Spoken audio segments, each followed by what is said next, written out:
বুলার কাহন ইউটিউব চ্যানেলে তোমাদের সবাইকে স্বাগত। বহুদিন বাদে আবার একটি লং ভিডিও নিয়ে এলাম। দীর্ঘ ছুটি পর্ব চলছিল আমাদের। তোমরা যারা আমাদের খুব কাছের লোক তারা জানো আমরা একান্নবর্তী পরিবার। আমাদের পরিবারেরই একটি ছোট মেয়ের বিয়ে ছিল, সেই জন্য এই বিরতি। আবার চলে এলাম তোমাদের কাছে একটি ভিডিও নিয়ে। এই ভিডিওতে তোমরা যা যা দেখবে তা এখন তোমাদের কাছে তুলে ধরছি। একটি নাটকের কিছু অংশ, যে নাটকটি আমি সাধারণত করি আমাদের নটপীঠ নাগের বাজারের তরফ থেকে, সেই নাটকটির কিছু অংশ তোমরা আজকে আবার দেখবে। হালিশহরের একটি জনপ্রিয় নার্সারি এবং হালিশহরে যাওয়া আসা ট্রেনের ভিডিও তোমরা দেখতে পাবে। বুলার কাহনে তোমাদের স্বাগত। অনেকদিন বাদে আবার একটি লং ভিডিও নিয়ে তোমাদের কাছে চলে এলাম। আমরা এখন রয়েছি হালিশহরে। নানান কারণে লং ভিডিও আনতে আমাদের একটু দেরি হয়ে গেল। আজকে হালিশহরে গন্ধজালের নাটকটি আছে। এছাড়া আমরা ভেবেছিলাম যে আজকে রামপ্রসাদের ভিটে আমরা একটু ঘুরে দেখব, ভিডিও করব, কিন্তু এমন একটি সময় এসে আমরা পৌঁছেছি তাতে এখান থেকে রামপ্রসাদের ভিটে অনেকটা দূর, তাই আজকে আর যাওয়া হলো না। ভগবানের কাছে প্রার্থনা করছি যেন সেই দিনটি খুব তাড়াতাড়ি আসে, আমরা সেই ভিডিও করতে পারি। সত্যি সত্যি একটি বিষয়, হালিশহরে এরকম নাকি অনেকগুলোই আছে। মঞ্চে যাবার আগে এই রাস্তার উপরে একটি নার্সারি দেখতে পেলাম, খুব ভালো লাগলো। তাই কলকাতায় অবশ্যই আছে নার্সারিগুলো, কিন্তু শহুরে কায়দায় আছে। এটা একটা গ্রাম্য পরিবেশে অজস্র ফুলের সমারোহ, দেখতেও খুব সুন্দর লাগছে, তাই একটুখানি ক্যামেরা বন্দি করা হলো। দেখো তোমরা আমাদের সাথে। সামনেই দেখতে পাচ্ছি একটি গোলাপ গাছ, দূরে দেখা যাচ্ছে ডালিয়া, অজস্র অজস্র বিভিন্ন রঙের গাঁদাও দেখতে পাচ্ছি। এক কথায় অপূর্ব। কালারটা কিন্তু হালকা ইয়েলো, অথচ ছবিতে আসছে সাদা। ডালিয়া, বিশাল বড় ডালিয়া।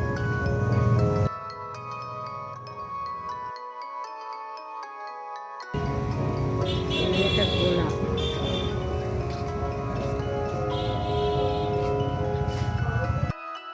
আমরা আমাদের নির্ধারিত মঞ্চে এসে পৌঁছে গেছি। এখানে 3 দিন ব্যাপী নাট্য উৎসব চলছে, তারই অঙ্গ। আমরা কলকাতা থেকে এসেছি। নাটক শুরু হতে একটু দেরি আছে, আমি একটু ঘুরে ঘুরে ছবি তুলছি, মিস্টার ভরত তুলছেন। আমার একার পক্ষে এতখানি কভার করা তো সম্ভব নয়। এখানে নাট্য উৎসবের ছবি দেখা যাচ্ছে, আমি সেটাকে একটু ধরার চেষ্টা করলাম। আমাকে আজকে এস্কিমো লাগছে না, আজকে প্রচণ্ড ঠান্ডা। এমনকি দুপুরবেলা যখন সূর্যটা দেখা যাচ্ছিল মনে হচ্ছিল পূর্ণিমার চাঁদ, কাল থেকে আবার নাকি টেম্পারেচার কমবে। সেই ভয়ে আজকে শো আছে গন্ধজালে, এই চত্বরেই গন্ধজালে নাটকের শো আছে। কী করবো, একেবারে জড়ভরত হয়ে যত রকম শীতের জিনিসপত্র আছে সব দিয়ে নিজেকে মুড়িয়েছি। গলাটা বাজাতে হবে তো, নাটক মঞ্চস্থ করতে হবে তো, তাই নিজে একটু প্রিপেয়ার্ড হয়ে এসেছি। চলো দেখি আজকে নাটক কতটা সফলভাবে মঞ্চস্থ করতে পারি। এই সময় আমি আমার নাটকের আমার চরিত্রের সাজগোজ করছি, নিজেকে চরিত্রের অনুযায়ী তৈরি করছি, তাই নাটকটি দেখা হয়নি। মিস্টার ভর ভিডিও করেছিলেন, সেটুকুই আপনাদের জন্য উপস্থাপন করলাম।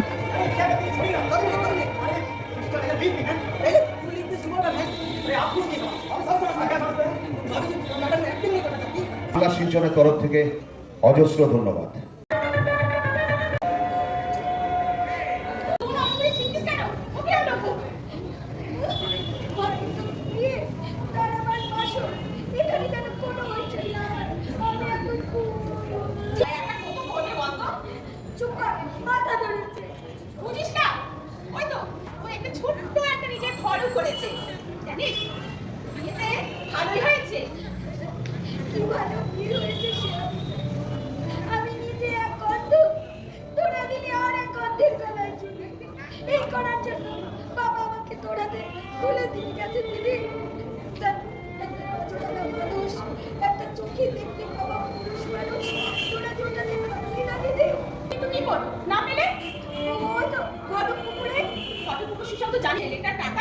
ভীষণ খাল ছিল জানিস,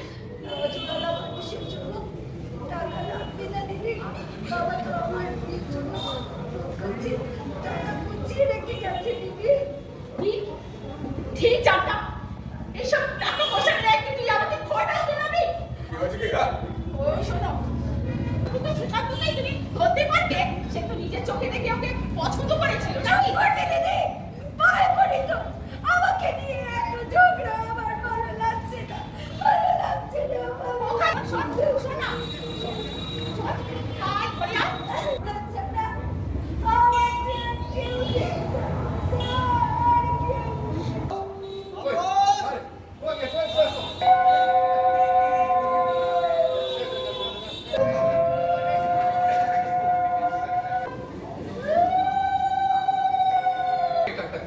আর পেন্ডাম করতে হবে না। সঙ্গে একবার ঘেরে ইঁদু আর একটা ভুটকো শেয়াল বাচ্চাদের মধ্যে গুটি গুটি পায়ে ঘুরে বেড়াচ্ছে।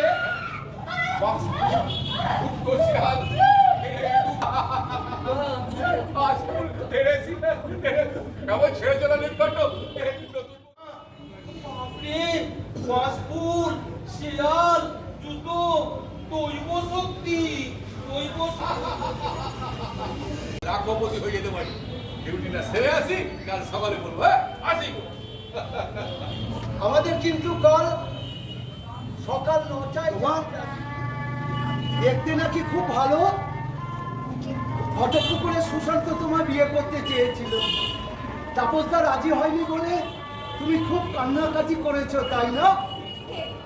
কে বললে? যারে তুমি প্রাণের কথা বলো, যার ঠাকুর ঘরে দুলে দুলে চন্দন ঘষো, রাজি না হয়ে ভালোই করেছে তাপসদা। কেন ভালো করেছেন কেন? বারে রাজি হয়ে গেলে যাত্রা কাছে পঙ্খী হাতখানায় ছুটে পারত না কাকদ্বীপের নীলকণ্ঠ। সে তুমি যাই বলো, বিয়েটার ব্যাপারে কোনো চক্ষু লজ্জা নেই। এই আজ তোমায় একটা জিনিস দেবো, আঙুলটা দাও। এই পঙ্খী দাও বলছি, আঙুলটা দাও। ওটা ওটা এই তো হয়ে গেছে হয়ে গেছে। এই দেখো অত শক্ত করে পড়াই কি করে? আরে একটু নরম করো, নরম ছেলে দিলে পঙ্খী। কোন দিকে পড়লো সেটা? কোন দিকে পড়লো বুঝে দেখি। পাওয়া যাবে না দিদি, কাল সকালে ঘর ঝাড় দিতে গিয়ে যদি পাই।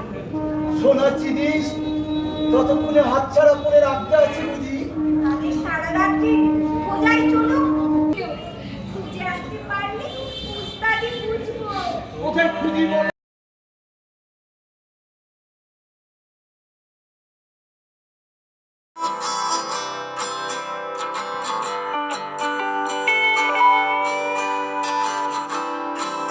পরিয়ে দি আংটিটা। এই তো। কি করে পাওয়া গেল? গন্ধে? না না, সোনার কোনো গন্ধ নেই। যে কৌটোর ছিল সেই কৌটোর গন্ধ আংটিটার অঙ্গে লেগেছিল। আচ্ছা, আবার যদি ছুঁড়ে ফেলি, যদি বারবার ছুঁড়ে ফেলি, পাওয়া যাবে? হ্যাঁ, আমরা দুজনে গল্প করছি। ফুলকপি কিন্তু খুব নামডাক। ওহো দাদা, এই তো ফুলকপি নয়, এই তো নলেন কাঁচা লেবু। এক দলা বুকে ফেলে তার বুকে ঘুরে বেড়াবে। আহা, মনে থাকবে, কাকদ্বীপেও মজুদ থাকবে। আপনার শালী কোনো রকম অযত্ন হবে না তাপসদা। এটা আমি জানি কি করতো, কেন জানি না। তোমায় যদি প্রথম দেখেছিলাম না, সেদিন আমার মনে হয়েছিল আমাদের পক্ষী তোমার কাছে খুব সুখে থাকবে। তখন আমার বয়স কত? 13 কি 14। কাকদ্বীপের লঞ্চ ঘাটে তেলেবাজার দোকানে কাজ করি। ও, তখন তুমি চোখে দেখতে পেতে? ও ঠিক দাদা, ঝকঝকে দেখতে পাই। আর দেখতে পাওয়াটাই কাল হলো। তেলের কড়াইয়ে ফুলুরি ছেড়ে নদীর দিকে তাকিয়ে দেখি বকের মতন সাদা একটা জাহাজ কতক্ষণ ধরে দেখছি। আর কড়াইয়ের ফুলুরি? ততক্ষণে কয়লার তলা হয়ে কড়াই ভরা তেলে ভেসে বেড়াচ্ছে। যা, কিন্তু মালিক ছড়ে কান মুটকে ছুঁড়ে ফেললো রাস্তার এক পান্ডেলি কুত্তার ঘাড়ের উপর। কুকুরগুলো আবার আগের থেকে পাশি তেলে বাজার দখল নিয়ে নিজেদের মধ্যে কামড়াকামড়ি করছিল। আমি ওদের ঘাড়ের উপর পড়তে থাবা মেরে চোখ দুটো গেলে দিলাম।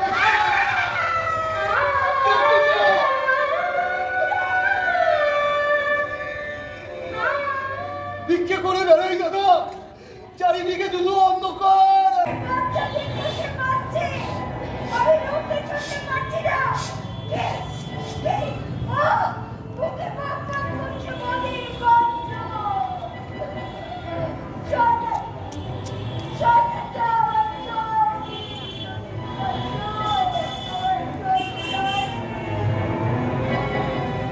কে? কে ওখানে? ওখানে কে? আমি নীলকণ্ঠ বেনুদা তোমাদের দুজনের বিয়ে দিলাম। ঠাকুর মশাই, রাতের বেলা চন্দন মেখেছে। এই জুতো জোড়া পচে গেছে জেনে না পরবাঙ্গ কেমন যেন খিনি খিনিয়ে উঠলো, তাই জুতো জোড়া পরিত্যাগ করে চন্দন মেখে নিল, একটু বেশি করে মেখে নিল। এত রাতে ঝোপঝাড়ে কেন? কেন? ওই কেন বলতে গেলে তোমাকে জিওগ্রাফিটা বলতে হয়। হ্যাঁ, তাহলে দিতে কোথায়? দেখো না, 2 মাস আগে ছেড়া শয়তানটা যখন বুকের চাপে আমাকে নড়তে দিচ্ছিল না, তখন কাপচা মেরে ওর গেঞ্জের টুকরোটা ছিঁড়ে দিল। দেখো না গো, এরা টুকরোটা রেখেছো কেন গো? তুমি কি জানতে নাকি 2 মাস বাদে তোমার সারা জীবনের সঙ্গী হয়ে আসছে এমন একটা লোক যা কুত্তার মতন ঘ্রাণ শক্তি? না গো না, আমি কি করে জানবো এত বড় ভাগ্য আমার হবে? দেখো না গো, আমি তো শুধু ভেবেছি ময়লা তিনি টানছি নাকি, ওইটুকুই যে আমার সেদিনের জয় গো। তবে তো জয় হয়েই গেছে। এগুলো আপনার কাছেই থাক দাদা। দাদা, এগুলো আপনার কাছেই থাক। তুমি আমাকে ঋণী করে গেলে ভাই।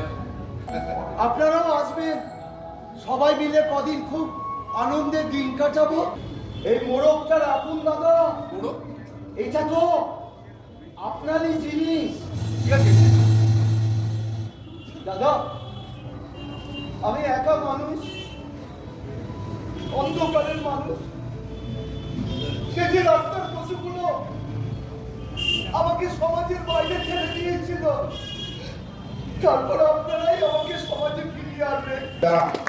তরিক বাবু তিনি উত্তরীয় করিয়ে এই দমদম নাট্যপীঠের নির্দেশক সমরেন্দ্র ভৌমিক মহাশয়কে সম্মানিত করলেন এবং সংবর্ধিত করলেন। সমরেন্দ্র ভৌমিক মহাশয়ের হাতে একটি সুন্দর পুষ্পস্তবক তুলে দিলেন আমাদের দলের সদস্য এবং অভিনেতা তরিক বাবু। সমরেন্দ্র ভৌমিক মহাশয় সহ তাদের দলের প্রত্যেকটি কুশীলব যারা রয়েছে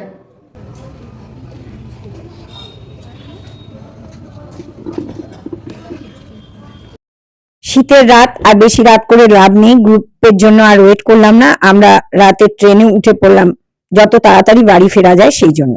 আর দেখুন ট্রেনের ভিতরকার পরিস্থিতিটা রাত্রিবেলা কিরকম সেটুকু আপনাদের দেখাবার চেষ্টা করছি। লোকাল ট্রেন, সবাই ব্যস্ত, কতক্ষণে বাড়িতে ফিরবো। শিয়ালদাগামী এই ট্রেনের ভেতরটা খুব হালকাই আছে, ভিড় নেই।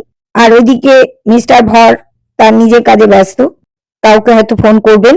বুলার কাহন ইউটিউব চ্যানেলটি ছোট পরিবার হলেও দেশ বিদেশে ট্রাভেল, কুকিং, এন্টারটেনমেন্টের রত্নের ডালি দিয়ে সাজিয়ে তুলেছি আমরা। তোমাদের ভালোবাসায় এই পরিবারকে বড় করে তুলতে সাবস্ক্রাইব, লাইক, কমেন্ট করতে হবে, কিন্তু এগুলোই তো আমাদের অনুপ্রেরণা।